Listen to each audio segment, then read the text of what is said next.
Doctor Mohammad ইউনূসকেও আমি রাজপথে এই বিক্ষোভে নামার আহ্বান জানাচ্ছি। সংসদে যেটা হচ্ছে সেটা নাটক।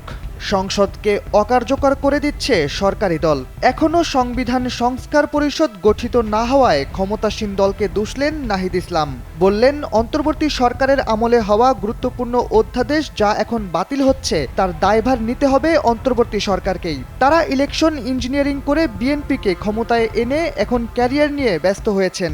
নাহিদ জানান, এখন আর ডক্টর মোহাম্মদ ইউনূসের চুপ থাকা উচিত নয়, তার রাজপথে নেমে আমাদের সাথে আন্দোলনে যোগ দেওয়া উচিত। শনিবার পবিত্র ওমরাহ পালন শেষে দেশে ফিরে হযরত শাহজালাল আন্তর্জাতিক বিমানবন্দরে তিনি এসব কথা বলেন। নাহিদ বলেন, আমরা বলেছিলাম সংস্কার, বিএনপি বলেছিল নির্বাচন।